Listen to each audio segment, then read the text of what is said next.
Sementara untuk hari ini, data yang keluar mengenai Jerman Business Climate untuk zona Eropa ya. Oke, untuk lebih detailnya mungkin akan langsung dibahas oleh Bapak Dwi Aviono. Selamat pagi Pak Dwi. Halo Kak Ali, semuanya. Langsung sebentar ya. Iya. Oke, silakan Pak. Saya membahas mengenai sentimen market terhadap di pasar internasional perdagangan pairs currency. Di sini saya mencoba untuk melihat dari laporan CFTC mengenai futures market terhadap pairs atau currency yang berdasarkan posisi spekulatif dalam angka ribuan kontrak. Jadi terlihat di sini data terlaporkan pada tanggal 18 November kemarin 2014. Terlihat dari posisi buy, gross long maupun gross short, euro masih posisi gross short yang cukup lumayan besar dibandingkan dengan posisi buy 58.000. Jadi 226.8 ribu, 226.000 lebih yang terlapor mempunyai perubahan yang cukup besar juga dibandingkan dengan minggu lalu, yaitu 2,4%. Kemudian juga euro dibantu juga seperti tadi dikatakan oleh Bu Sunardi, laporan bahwa Mario Draghi sendiri membawa efek negatif terhadap pergerakan currency, meskipun di salah satu sisi lainnya membawa efek terhadap di stok. Semakin dalamnya komentar-komentar atau semakin seringnya komentar-komentar Mario Draghi ini ternyata membawa pengarah para pelaku pasar menganggap bahwa semakin dekat terjadi stimulus bantuan yang akan dilaksanakan hingga tahun 2015 ini. Sehingga terlihat juga euro meskipun dalam keadaan jangka panjang daily dalam keadaan koreksi, namun terlihat lebih jauh bahwa euro sendiri cenderung lebih turun apabila kita melihat dari gross short dibandingkan dengan gross long yang terjadi.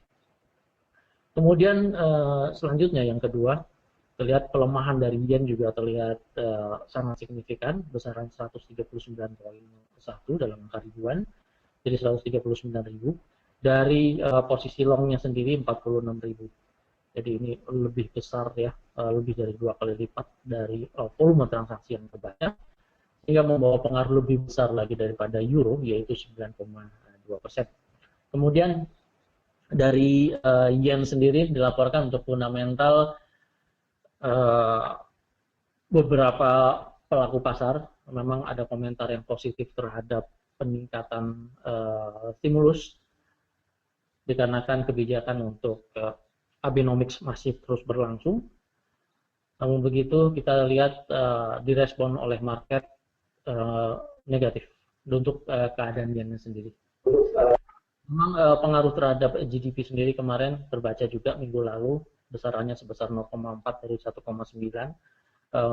berada minus 1,9 menjadi minus 0,4 dalam keadaan positif saya kira, meskipun belum mencapai target-target yang ditentukan. Kemudian juga terlihat untuk wages masih tetap sama dibandingkan dengan bulan-bulan lalu. Kemudian selanjutnya kita melihat pound sterling sedikit melambat dibandingkan dengan euro dalam keadaan posisi short, yaitu 65.000 dari 42.000. Jadi di sini pound sterling terlihat fluktuasinya sedikit lebih rendah dibandingkan dengan euro. Kemudian volume transaksi yang terjadi meskipun dalam keadaan short lebih besar daripada long, terlihat masih kalah dibandingkan dengan jumlah para spekulator mengambil posisi untuk posisi sell.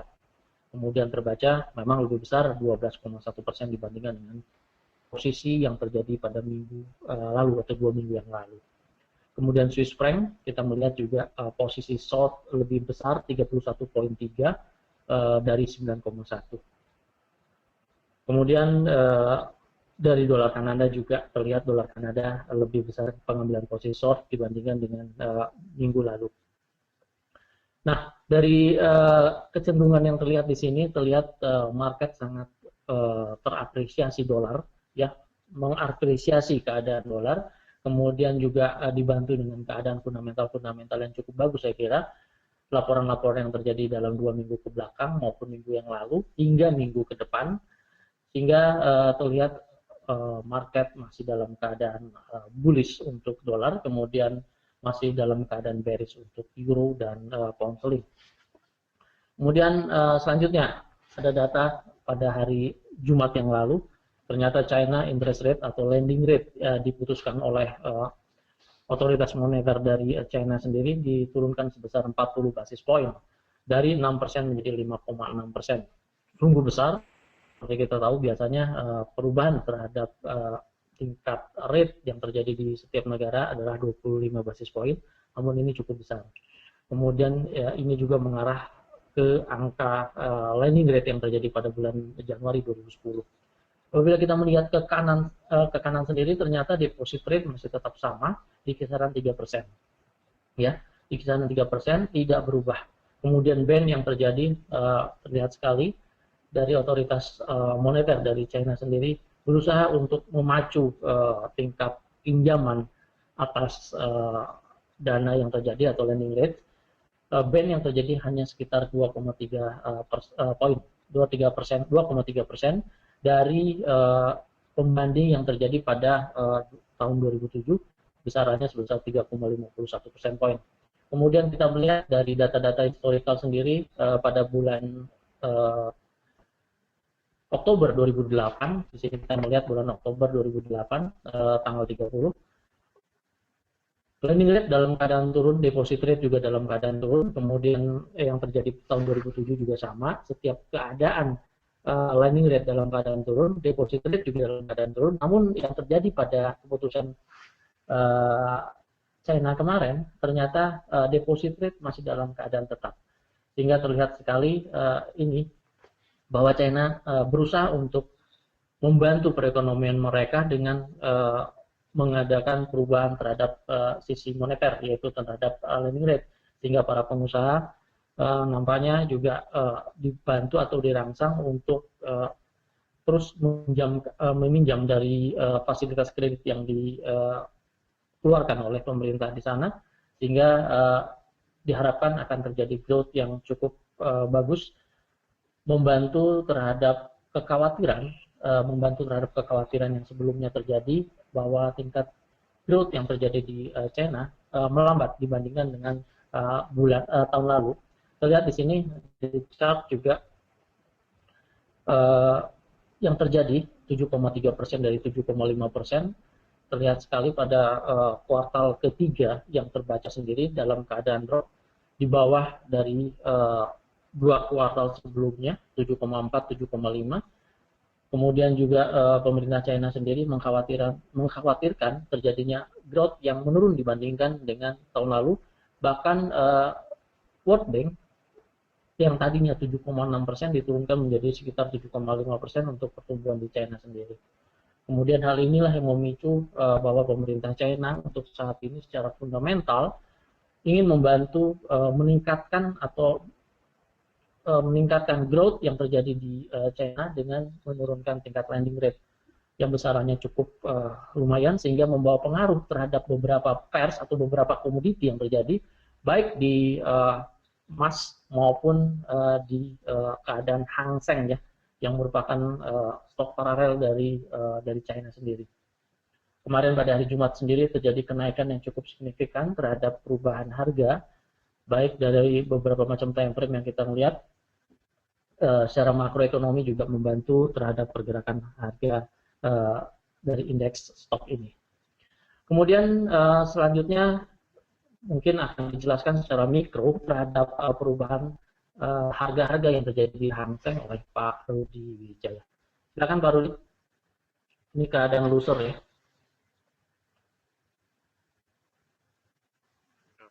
Oke, selamat pagi rekan-rekan semua. Tadi sempat disinggung oleh Bapak Dwi Aviono mengenai kebijakan Bank Sentral dari China untuk menurunkan tingkat suku bunga, terutama lending rate. Lending rate dari pemerintah negara China turun sebesar 40 basis point menjadi 5,6% untuk tingkat annual rate-nya.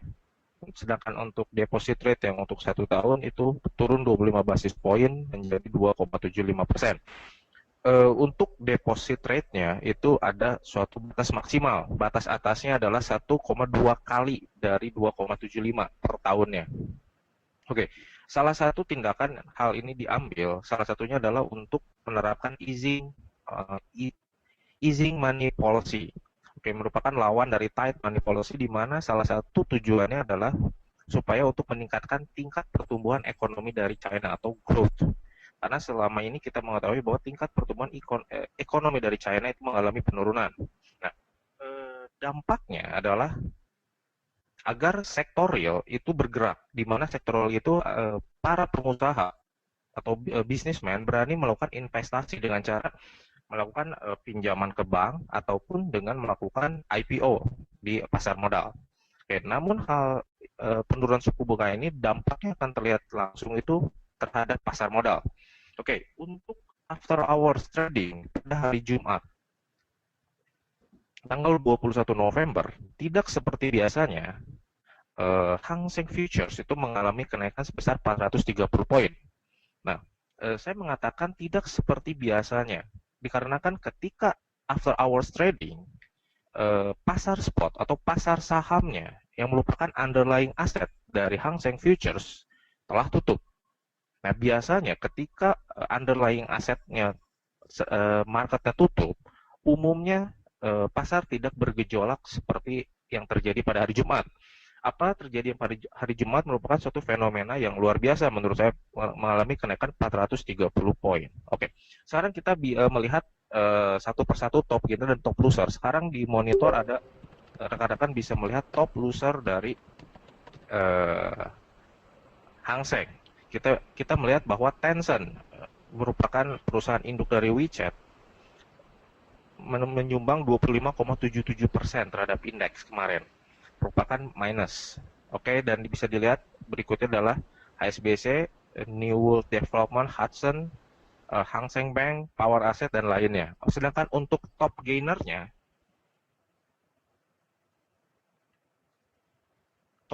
saat ini, kemarin itu dipimpin oleh CNOOC, perusahaan minyak dan gas dari China. Berikutnya China Mobile, Galaxy Entertainment, PetroChina, Hong Kong and China Gas, Sinopec Corp. Nah, ada satu fenomena yang menurut saya hal baru adalah ketika CNOOC merupakan perusahaan eksplorasi dan perusahaan produksi minyak dari China, memberikan sentimen positif terhadap indeks, dikarenakan memang dengan penurunan suku bunga yang dilakukan oleh pemerintah China, itu merupakan sinyal dari pemerintah untuk meningkatkan tingkat growth atau tingkat pertumbuhan ekonomi dari China. Di mana ketika tingkat pertumbuhan ini terrealisasi, maka kebutuhan akan minyak dan produk turunannya akan mengalami peningkatan. Jadi ada ekspektasi. Namun, mengenai perkembangan harga minyak di dunia saat ini, memang banyak beberapa faktor yang menyebabkan harga minyak tersebut masih berada di level $80 per barrelnya. Karena kita bicara secara global growth, belum mengalami pertumbuhan yang signifikan. Apalagi kalau kita bicara melihat euro area, di mana masih ancaman deflasi membayangi euro area. Oke, nah berikutnya kita melihat adalah untuk Hang Seng untuk hari ini. Apabila rekan-rekan melihat untuk Hang Seng hari ini untuk time frame daily,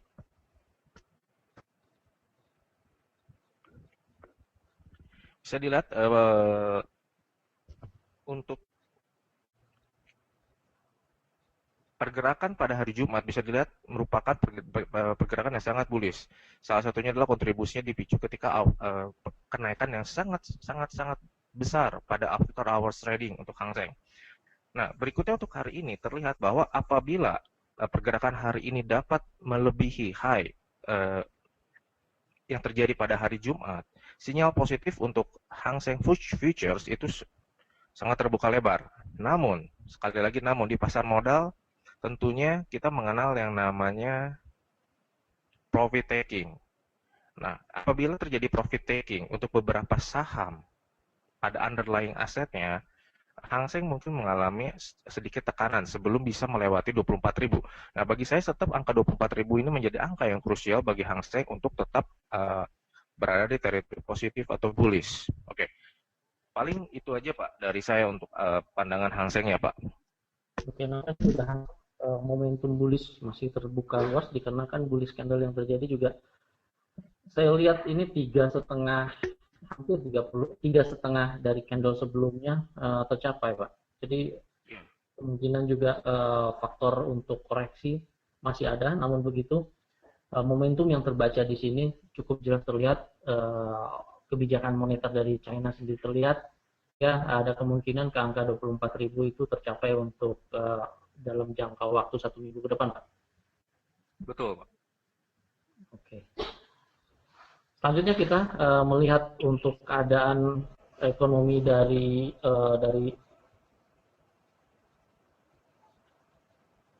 Amerika Serikat secara makro.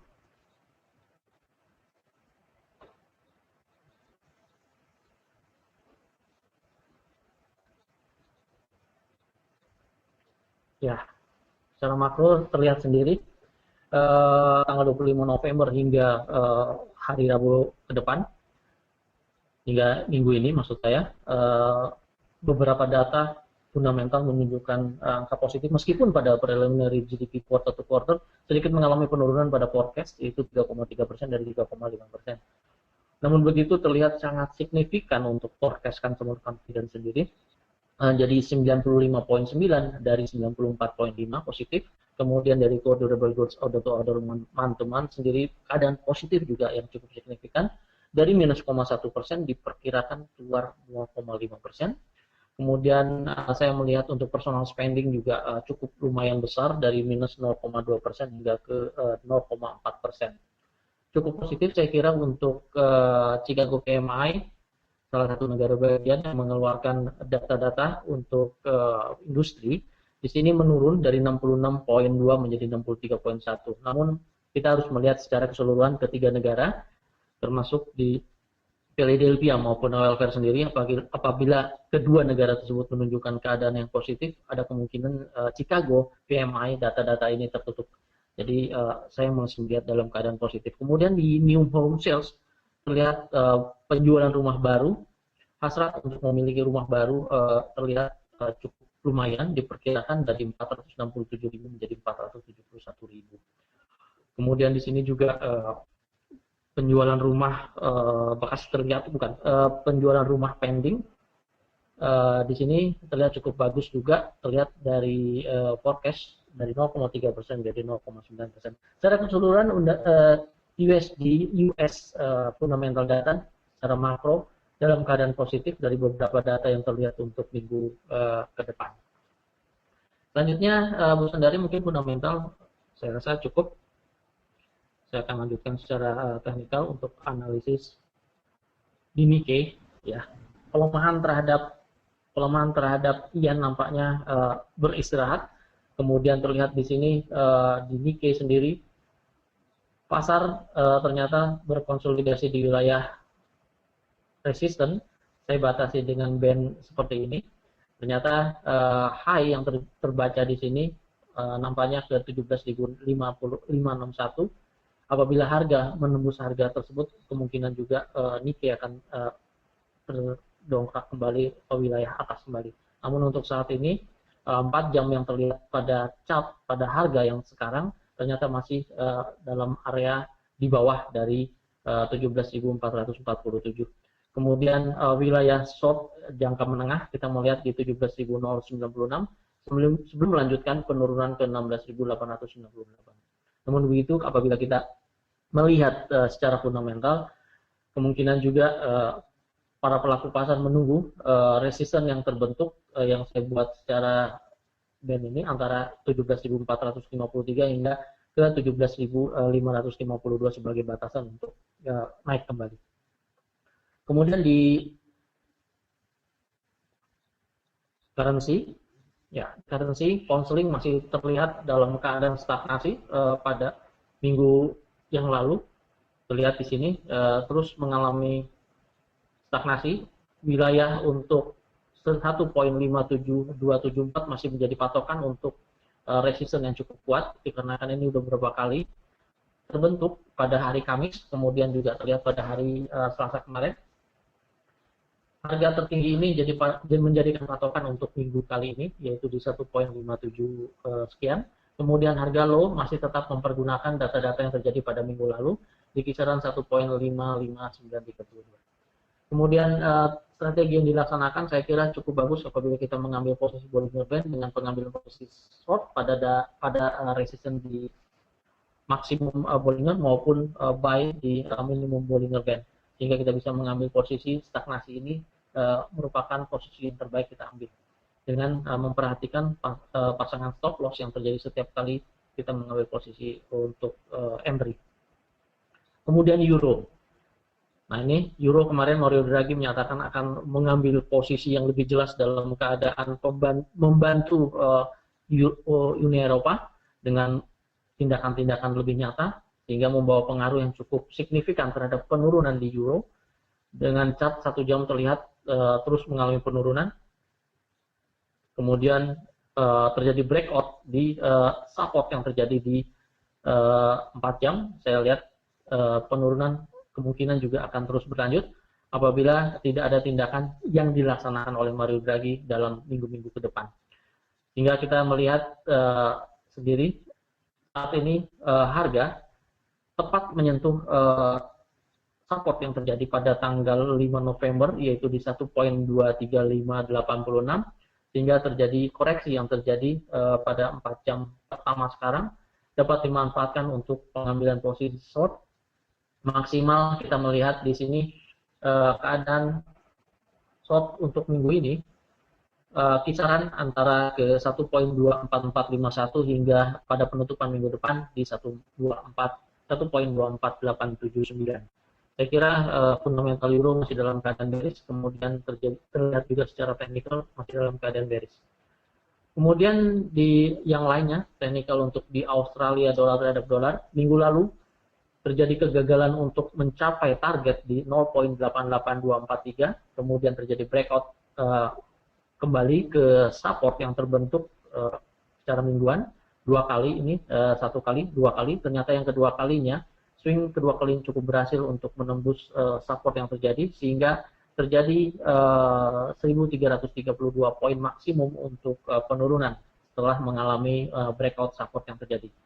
Bagaimana dengan sekarang? Sekarang masih tetap untuk sementara waktu Australia terhadap US dollar ini masih mengarah ke angka support yang terjadi yang terbentuk sebelumnya, yaitu kisaran ke 0,87573.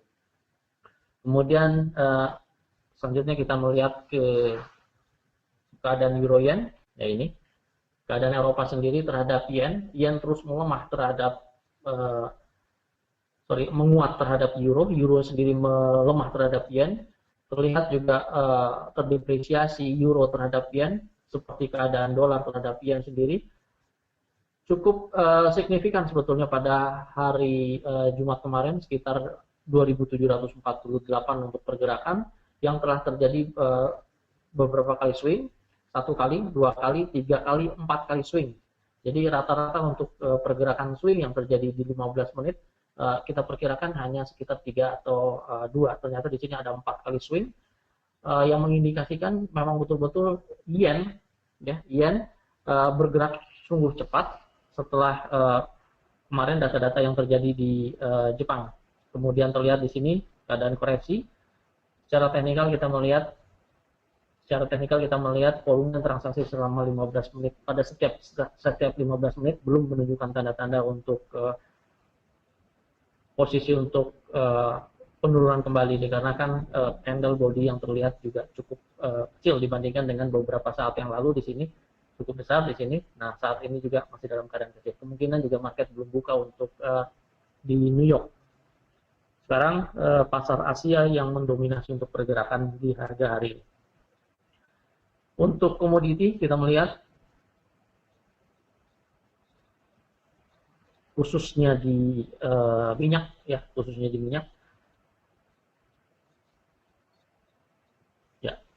meskipun terapresiasi kemarin di minyak untuk keadaan pada hari Jumat kemarin, namun dibalas kembali dengan keadaan high yang terbentuk sebesar 215 poin, kemudian turun sama pada saat dia kejadian naik kisaran 215 poin juga. Kemudian ini juga memberikan pengaruh ternyata positifnya data-data di minyak sendiri, data-data untuk sementara di China kemarin pada hari Jumat sendiri, kemudian pada penutupan juga minyak dalam keadaan up, ternyata harga saya lihat masih dalam kecenderungan menurun.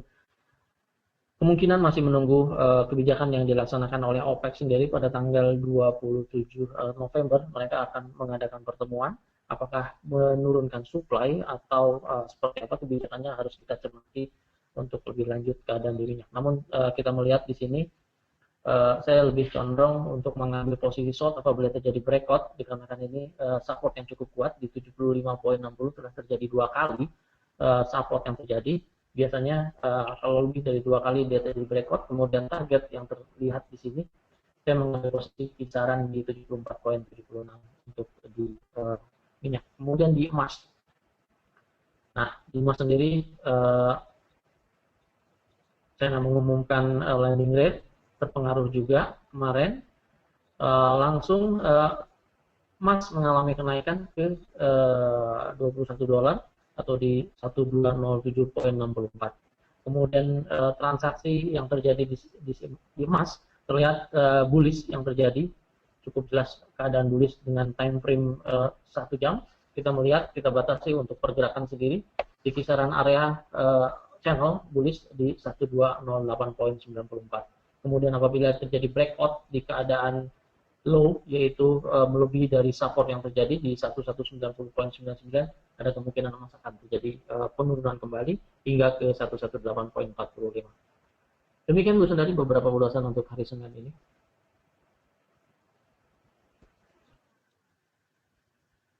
Oke, Pak Dwi, sangat lengkap sekali ya pembahasannya mengenai efek dari penurunan suku bunga China, kemudian juga tadi dampak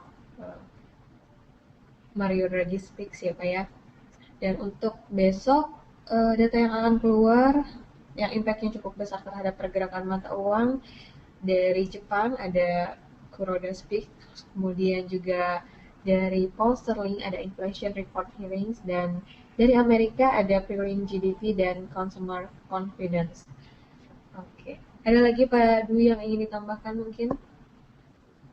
Tidak ada, saya mengambil range perkiraan untuk pergerakan harga emas apabila terjadi breakout dari triangle yang terjadi, kemungkinan juga mengarah ke 180.03. Kemudian apabila terjadi breakout untuk support di symmetrical triangle, kemungkinan memasuki band 1209, kemudian selanjutnya mengarah ke 1219.7. Namun ini hanya perkiraan yang kita lihat dari probabilitas yang terjadi sendiri. Itu menarik untuk dilihat apabila terjadi breakout pada jam besok.